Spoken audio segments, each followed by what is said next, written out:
Alevers, a gente poderia numerar esse episódio, mas talvez a gente não numere. A gente vai pensar como a gente vai fazer sobre isso. Porque é o seguinte, a gente vai ser muito franco com você, tá?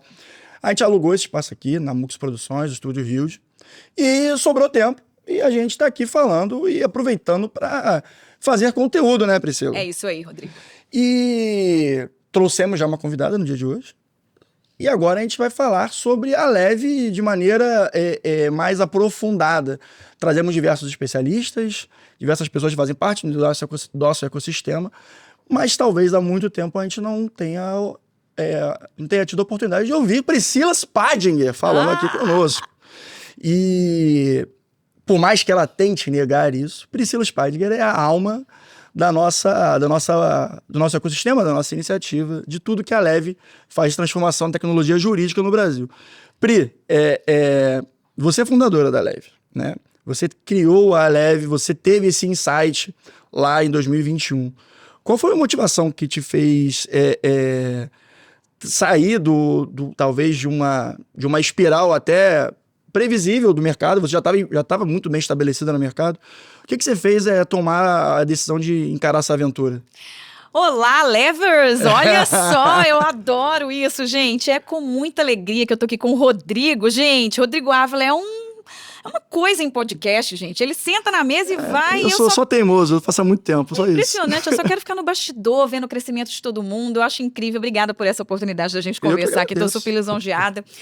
E assim, gente, eu costumo dizer para todo mundo, até para os nossos founders, né, que eu carinhosamente chamo de super founders, quem tá ali com a gente, que a gente primeiro tem que observar o que é a dor de um mercado. E a partir do momento em que você está muito inserido em um determinado setor, você consegue encontrar essa dor e a partir daquele olhar você desenvolve alguma solução para isso. Se você tiver com olhos de quem está vendo, né? Porque às vezes você está ali no meio do olho do furacão e não vê saídas. Como eu já vinha de vários anos aí fazendo intermediações de compra e venda de empresas no mercado que a gente chama de M&A, que é bonito, né? Merger and Acquisition. Eu chamo de Misery and Agony, tá, gente? É assim. Que é um mercado que a gente trabalha muito. Tudo bem, você ganha muito dinheiro. Já tive alguns amigos que sofreram bastante, mas ganharam bastante também. Ganha dinheiro, trabalha, mas enfim, né, gente? A gente, quando é empreendedor, a gente tem esse sangue que gosta de adrenalina e quer mais e vai. E esse foi o meu movimento. E da área do direito, que eu nunca quis sair, vendo ali a dificuldade dos advogados carregando pastinha. A sua dificuldade também estava inserida naquela rotina? Muito. Contratos gigantescos, dificílimos de serem analisados ali no dia a dia. O tempo gasto, trabalhando até de madrugada, quase todo dia, para entregar um bom trabalho. Eu pensava, meu Deus, mas não tem condições, não é possível que isso tem que ser tão difícil assim. E eu entregando dinheiro para muita gente, pensando, nossa, 40 anos, bateram na porta, Rodrigo, foi isso, eu acho que eu vou empreender. E quando eu me dei conta que eu poderia ter uma holding, onde ali dentro eu pudesse ter outros CNPJ sendo investidos ali, eu poderia trazer todo aquele povo que fazia negócio comigo de fusões e aquisições, que eles poderiam investir. Já tinha um network muito forte para poder potencializar o negócio. E tem uma coisa que eu sempre falei, que a minha vida foi estar ao lado de águias. Sempre foi estar ao lado de pessoas incríveis, para que a gente realmente chegasse em algum lugar. Então, foi minha meta de vida. E isso fez com que, na hora que eu idealizei a Leve, eu não sabia, gente, o que eu estava fazendo ali. Eu tinha um PowerPoint. Eu via isso para o agro, via isso para a farmácia. Por que não existe para a área do direito? Eu não sabia o que eu estava fazendo direito. Mas eu tinha pessoas que confiavam em mim. Então, quando alguém confia em você, parece que dá mais responsabilidade do que com o seu próprio dinheiro, dá mais responsabilidade do que com suas próprias coisas. Mas dá ânimo também, né? Dá um ânimo, eu não posso errar, ainda mais, gente, que eu sou de Belo Horizonte, você andar na rua e errar em Belo Horizonte, você vai embora dali, porque todo mundo se conhece. Então, eu montei essa holding, em 3 meses a gente trouxe mais de 3 milhões de reais para o CNPJ, e a gente trouxe startups dos Estados Unidos, professores de Harvard, trouxe startups francesas, startups brasileiras, e hoje, quase 5 anos depois, a gente tem um portfólio que já vai ultrapassar 200 milhões de reais em valuation, sem investidores, só gente incrível. E é isso. Eu só queria isso na minha vida. E assim, você, com a sua experiência de Faria Lima, né, tem algumas coisas no seu currículo que atraem uma potencial empresa que vai entrar no seu portfólio. Você diria que quais seriam os principais atrativos assim, das suas habilidades que você conseguiu colocar dentro da Leve para potencializar os negócios? Que a gente vê, né, o que aconteceu já com a Cria IA e etc. A gente está vendo outras gigantes que já estão dentro da nossa holding, Revisa Prévia, etc. Como você falou, cara, é isso que eu vou ajudar no dia 1? Caramba, Rodrigo, é a primeira vez que me faz essa pergunta. Eu sou bom nisso. E adoro. E assim, mas eu acho que faz todo sentido falar sobre isso, sabia? Porque o profissional do direito, quando sai, ele quer o quê? Advogar e, eu sou especialista em civil, processo, não sei o quê. Ele acha que ali acabou a vida dele, né? É o maior erro do advogado, eu acho, inclusive. Acabamos de falar com uma convidada aqui que, na verdade, né, as pessoas têm seu tempo, né? E eu, por ter vindo de uma família de empresários, né, gente, não empreendedores, eles realmente tinham que trabalhar para poder pagar suas contas no fim do dia, e a forma que encontraram foi de serem empresários. Eu via que não adianta você ser só bom na fala, você tem que ser bom no financeiro para cuidar do seu negócio. Aí você não é só bom no financeiro, você tem que ser bom no societário nesse país. Quem vão ser seus sócios, como é que você protege, você é uma limitada, você é uma... E eu via, falava assim, gente, o que eu vou fazer depois que eu formei em Direito? Meu primeiro curso foi entender HP 12C. Eu queria entender, que fiz depois pós em Direito, em Gestão Comercial, em Administração. Eu entendia que quanto mais eu entendia a língua do meu cliente na advocacia, melhor advogada eu era. E eu entendi também muito cedo que a área de vendas, mesmo eu sendo advogada... Eu sou muito fã da área de vendas. Muito. Então, é uma blasfêmia para o advogado muitas vezes, que não entende. Mas, enfim, quanto mais vendedora eu fosse, mais eu seria sócia de um escritório de advocacia ou diretora jurídica, entendesse do ser humano. Se eu fosse técnica ali, excelente, maravilhoso, ia crescer e tudo mais, ia ter dinheiro, mas eu ia ser mais uma, porque o Brasil é o segundo maior país do mundo em número de advogados, proporcionalmente à população. Passando o tempo todo que eu passei, passando por empresas, por escritórios, sempre na área do direito, mas levando o que era marketing de fato, diferente do que é propaganda, levando o que era estruturação societária, o que era entender a cabeça do empresário, sendo empresária da minha família. Então, observando o dia a dia do empresário, observando o dia a dia de quem realmente produz algo no país, eu entendi que era muito maravilhoso esse propósito de gerar trabalho para as pessoas e não viver de assistencialismo, digamos assim. E na hora que eu vi que eu poderia pegar a iniciativa privada, construir startups, né? Essas empresas nascentes com base tecnológica de escalável, enfim, por uso de tecnologia, eu pensei, vou fazer isso. E por que não para a área do direito? Que eu ouso dizer que é uma das áreas mais tradicionais do mundo, quiçá não é a mais, porque médico já aceita, né? Mais tecnologia. Já que eu gosto de coisa difícil, vamos fazer logo mais difícil, né? Que era a minha área. E deu super certo. E aí hoje a gente está nadando em águas limpas. Eu realmente acho que poderiam, Rodrigo, existir mais umas 20 Aleves, tamanha oportunidade que tem, mas os advogados ainda insistem em ser... Eu vou falar de uma maneira complicada aqui, mas eles insistem que fazer petição de juntada de procuração ainda é... Ainda é advogar. Ainda é advogar. Pois é. E aí, bom, surgem as empresas, o portfólio engorda, digamos assim. Quais são as primeiras dores, assim, dos founders, super founders, que você encontra no seu diagnóstico inicial? Porque, enfim, a gente já viu o crescimento de algumas lá, nesse momento somos 11, né, dentro do portfólio. Estão chegando mais 5 aí. Estão chegando mais 5, vocês vão ficar sabendo em breve. Assim que a Priscila me autorizar a estarem publicando quais são as empresas. Ele já fica louco querendo. Eu sou fofoqueiro, gente, por isso trabalho em comunicação. Mas quais são as primeiras dores, assim, que você identifica? Pelo menos, é claro que cada uma tem sua especificidade, mas há ali uma interseção, né? A gente teve um momento muito forte de trazer startups na ideação.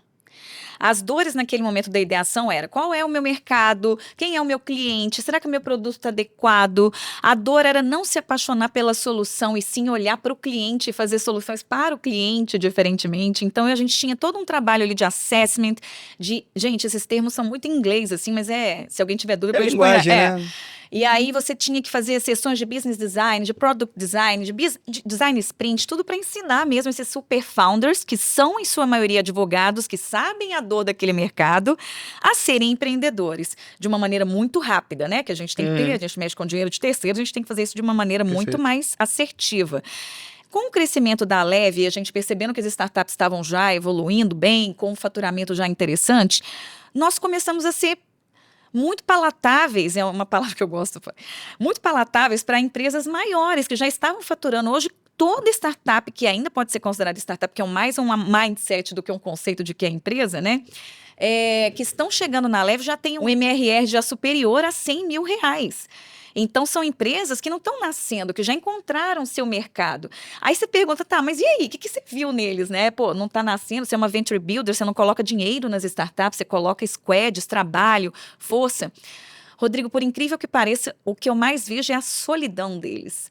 O empreendedor é muito solitário, né? Muito. E eles querem estar com a gente, porque, como você disse, a gente é fofoqueira. A gente gosta de conversar, a gente gosta de mostrar para eles caminhos que eles não estão enxergando. Eles se sentem tranquilos de montar uma governança ao nosso lado, ou seja, ter ali um conselho consultivo, um conselho de administração. Eles se sentem confortáveis de seguir o negócio deles para a área que eles querem atingir de dor no mercado do direito e nos deixar trazer dinheiro. A gente é muito bom, né, em trazer fundos de investimento, em trazer aporte de capital. Isso demanda muito tempo do empreendedor que tem que estar ali no front vendendo, né? Tem que ser o apaixonado pelo problema, já diria Yuri Levine, né? Exato, e a gente se complementa. Então, se ele não é bom em marketing, eu vou entregar marketing para ele. Se ele não é bom em fundraising, a busca de capital, eu vou entregar para ele. Se ele não é bom em determinado assunto, eu tenho todo um ecossistema gigantesco de mentores, de profissionais que possam entregar aquilo para ele, que talvez sozinho no networking deles, eles demorariam muito. Exatamente. Né? E é legal que esse networking, esse ecossistema gigante é construído não a partir do nascimento da Leve, né? Mas é um produto da sua carreira, né? E não da minha. Olha só que interessante. É como se eu somasse. A gente tem aqui desde o presidente do PicPay, diretor de M&A do Santander, tem juiz, advogado, desembargador. É como se eu pegasse todas essas pessoas que colocaram dinheiro mesmo na Leve e falasse assim, podemos contar com todas elas. São trilhões de anos. Ter total interesse deles, inclusive financeiro, né? Olha só, meu filho, desculpa, mundo, eu estou sendo modesta, mas meu filho, há 2 semanas atrás, falou, mamãe, eu tenho um sonho, tem 10 anos de idade. Eu quero muito conversar com Elon Musk, o que vocês quiserem. Eu falei, filho, que legal. Até mostrei para a nossa convidada aqui outro dia. Você quer falar com Elon Musk? Nós vamos fazer isso acontecer, filho. Você está na escola bilíngue, a mãe tá pagando? Então vamos ver agora. Aí um dos Alevers que investiu na Leve é da Hyperloop, né, que é uma das empresas do Elon Musk, dos trem-balas e tudo mais. Ô, Rodrigo, meu filho de 10 anos quer muito falar com o Elon Musk. Eu vou falar com ele para falar com você primeiro aqui.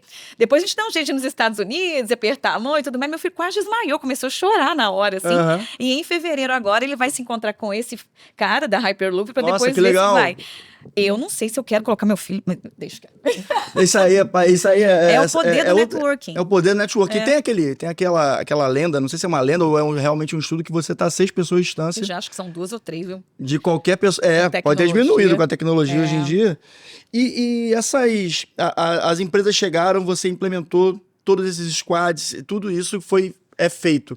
Como se dá o momento do exit, como aconteceu com a CRIA? Claro que a gente não pode entrar na minúcia da negociação, é óbvio, por motivos, né, contratuais, mas assim, esse momento assim, é outra fase que carece um cuidado, uma abordagem diferente também, né? Lembra que a gente comentou aqui que, né, uma skill forte que eu tinha era de fazer fusões e aquisições, né, entre os clientes. No final do dia eu aprendi, como a gente acabou de falar no nosso podcast também, que se trata sobre seres humanos. Então, vamos ao caso da CRIAI, posso falar um pouco que, assim, a gente trouxe 2 garotos de 20 e poucos anos, e eu adoro falar isso para eles já. E eles tinham uma ideia de facilitar o dia a dia do advogado através de tecnologia, IA especificamente, para que eles tivessem mais tempo. Afinal de contas, a mãe de um deles passou a infância dele inteira trabalhando loucamente, e ele tinha esse pequeno... Né? Ele ficava assim, não é possível que minha mãe não tem tempo pra mim. Eu lembro quando ele fez o pitch, mãe, escorri uma lágrima assim, enfim. Eu falo, meu Deus, precisamos resolver isso mesmo. A mãe trabalha demais. E aí nós trouxemos a startup. E em 2 dias nós colocamos mais de 400 advogados testando a versão beta da startup. Né? Eles eram engenheiros, não sabiam como chegar até os advogados. E a gente fez tudo isso assim porque a gente é incansável como sócio estratégico. Lembrando, nós não somos aceleradores, incubadores, não, a gente é sócio estratégico. Então, você precisa de gente para testar IA, 7 camadas de IA generativa, vamos colocar. A sua meta é essa, vamos lá. Enquanto você não bater, não é a nossa meta também. A empresa cresceu a ponto de, em alguns meses, já faturar 100 mil por mês. Na sequência, já foi faturando quase 200. Aí nós chamamos a atenção de uma empresa que quis colocar dinheiro ali para colocar essa tecnologia dentro do seu ERP. Ninguém está aguentando mais ERP, nenhum advogado, né? Eles querem a solução ali diversificada. E aí, o que funciona para isso acontecer, para o exit acontecer? Você tem que estar sempre em contato com as pessoas que você acredita que vão se interessar por aquela tecnologia. Então, Rodrigo, é por isso que eu preciso muito de você, por isso que eu preciso muito do Matheus, porque vocês precisam segurar a leve aqui para a gente nessa questão operacional, para que tenhamos esse tempo, para que eu tenha esse tempo de conversar com o mercado, sempre tomar café com quem realmente possa fazer negócio comigo. Claro. Né? E isso eu falo para os founders, eles têm que tirar pelo menos meia hora por semana para estarem com pessoas que possam ser as pessoas que vão comprar ou investir no negócio deles. Não é perda de tempo você virar arroz de festa, ir para tudo que é evento onde estão aquelas pessoas que você admira. Eles são seres humanos e eles não têm acesso a essas oportunidades de uma maneira que a gente acha que é simples. Então, na hora que eu bato lá no Romero da Red Point, quando eu vou na Domo, quando eu vou na Boss, qualquer coisa, eles sabem que eu vou apresentar algo que já está pronto para eles investirem. Então, isso são anos mostrando negócios bons para eles, para que eles confiassem. É uma credibilidade construída também, né? Para que você consiga ser ouvida. Para que consiga ser ouvida, mas isso tudo a gente facilita para o founder. Então, não sou eu que muitas vezes vou lá e fecho. O founder tem que fazer um casamento com aquele comprador. E é claro que eu abri caminhos, coloquei ele na frente, mas quem chuta para o gol são os caras que estão aqui. Você é a armadora ali, eles são os atacantes, né? Inclusive, eu chuto a perna debaixo da mesa o tempo todo, né? Viu? Não fala isso, vai. A gente meio que é padrinho. Enfim, o que eu quero mostrar para todo mundo é que acessar pessoas não é a coisa mais difícil do mundo, mas você estar preparado, sem a mediocridade que a gente está acostumado, essa é uma palavra forte também, é que eu acho que virou o diferencial. Isso é verdade. Esse preparo e essa convicção de que você está indo para um lugar que realmente faz diferença na vida das pessoas, como é o caso de facilitar a vida do advogado, é que traz dinheiro. E aí, para te passar de novo aqui, Rodrigo, eu acho que assim, dinheiro no mundo não é o problema. Nunca foi. Dinheiro vem de todo lado. Liquidez no mundo nunca foi tão grande assim. Eles procuram países como o nosso. Mas eles não sabem como acessar os bons empreendedores. Eles não sabem como colocar um dinheiro numa dificuldade tributária que a gente tem aqui, como fazer... É um país complexo, né? É um país muito complexo. E na hora que eles percebem que a gente fala inglês, que a gente está aqui aberto, que a gente entende, que a gente está com um ecossistema legal, que o sistema regulatório como a OAB, por exemplo, está ao nosso lado, né, que o poder está aqui querendo nos ouvir, pô, não tem, e fazer com verdade. A gente não faz nada aqui que seja para durar 1 ano, 2 anos, a gente faz porque a gente tem um propósito mesmo de gerar prosperidade mesmo para o nosso país e, como eu falei lá atrás, gerar trabalho, que é a melhor assistência social que eu conheço na vida, é a pessoa poder pagar o seu próprio estudo, é pagar seu plano de saúde. Isso e aí eu vou fazer uma pergunta que eu já, a gente se conhece o quê? Uns 2, 3 meses, não né? Conta, não, foi há muito tempo já. É muito tempo, muito tempo. E deu pra ver, já que você, assim como uma sócia que eu também tenho, é muito engajada na causa do feminismo, da luta da mulher no mercado de trabalho, protagonismo feminismo no trabalho, etc. Como isso é um fogo dentro de você que motiva você a levantar da cama cedo e fazer tudo o que você tem que fazer e continuar com a mesma energia, né? Ah, isso é ótimo, gente. Essa pergunta sempre vem. Essa aí eu gosto, assim. É que eu entendo que a partir do momento que a gente chegou em algum lugar, eu sempre acho que eu posso estar além disso, mas se eu cheguei em algum lugar, eu tenho obrigação de levar outras comigo, assim. Eu não posso... Né, ter eu me sinto num lugar de privilégio como uma mulher branca, né, loura e tudo mais, mas eu sei de onde eu vim.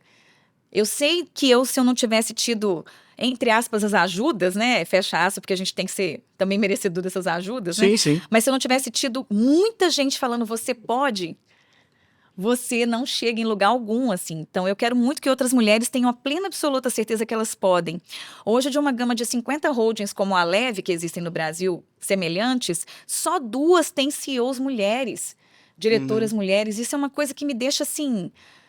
Nossa, eu fico indignada com isso, assim, porque a gente pode tudo e a gente pode continuar sendo feminina. Os homens que trabalham podem ter valores femininos também, assim como eu tenho valores masculinos também, que é sempre um complemento, né? E nenhum é melhor que o outro. E eu não vou sossegar enquanto a gente não tiver pelo menos metade, né, dessas posições sendo ocupadas por mulheres, nem mais nem menos, e que acabe o Dia das Mulheres, por exemplo, porque se um dia é importante de acontecer no calendário, é porque tem uma disparidade muito grande ainda. É verdade. De gênero e tudo mais. Eu não havia pensado mais, nisso, é verdade. Né? Então, assim, eu sou, na verdade, assim, eu dou caminhos, né? Eu aprendo muito com as mulheres ao meu lado aqui, né? Do que está acontecendo. Então, acho que a gente tem que ser esse braço que puxa outras também, e que elas queiram, né? É mais para mostrar que é possível. Tem um comediante, é engraçado, né? Mas ele fala uma frase que eu acho muito interessante, que é: quando você não tem referência, seja.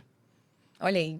É difícil. E muitas vezes, cara, você tá falando, você é uma das 2 CEOs de holdings que são 50 no Brasil. Mas, Rodrigo, Claro, a gente está dentro de uma cultura muito machista, né? Eu fui e sou machista pela cultura que a gente está. Quantas vezes antes de ser mãe ou antes de casar eu deixei de contratar uma mulher porque eu falava, nossa, ele vai engravidar amanhã e vai me deixar na mão aqui. Quantas vezes eu olhei assim e falei, nossa, essa daqui eu não vou contratar porque, sei lá, mil N razões, assim. Eu era Faria Lima e eu era compelida, mas eu aceitava, né? A andar sempre de sapato fechado, por exemplo, para que os homens não se sentissem assediados por mim ali numa mesa de negociação. Então era todo um aparato para agradar o homem, que era o cara das mesas de negociação. Sim. Quando eu vi que eu poderia ser eu mesma, do meu jeito, como eu sou, claro, eu fui forjada ali, eu tô falando até mais grosso aqui, porque eu fui forjada ali, né? Mas quando eu entendi que eu poderia ser eu mesma, com a minha verdade e tudo mais, foi onde eu mais cresci. Eu tenho certeza Onde disso. eu mais cresci. E hoje eu tenho uma filha. E no dia que eu vi um diretor de um grande banco, não vem ao caso qual aqui, ele falando assim, olha, enquanto mulheres que trabalhavam comigo me pediam para galgar cadeiras aqui, eu ia dando, a mulher ia ficando feliz, beleza, deixa ela lá, tranquila. Mas no dia que a filha dele cresceu e chegou e falou, papai, o que você está fazendo na sua empresa para realmente colocar as mulheres como você gostaria que eu, sua filha, fosse, né? Sócia, presidente. O que você está fazendo? E o cara cai a ficha e fala, nossa, eu não estou fazendo nada, assim. Eu via eles mudando, assim, porque era a filha falando. Uhum. E agora, Rodrigo, assim, de verdade, eu sinto que todas as mulheres podem chegar lá onde elas quiserem estar, seja dona de casa ou dona de empresa, o que for. Mas eu penso que agora, a partir de agora, as mulheres têm que estar mais na política.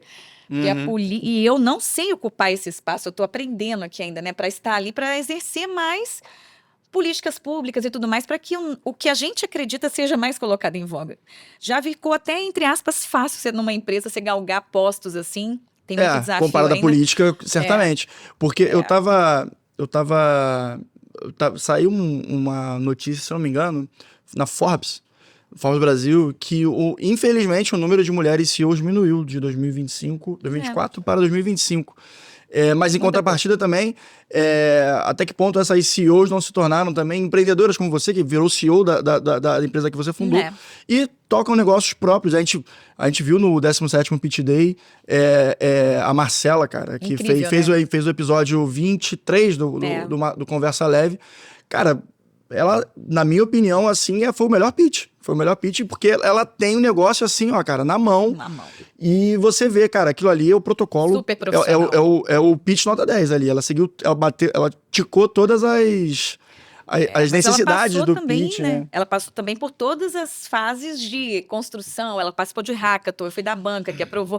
Mas assim, eu acho que uma profissional como a Marcela, bem preparada, que tem pessoas ao lado, que pegam nas mãos, que sabe pedir, a gente chama isso de coachable, né?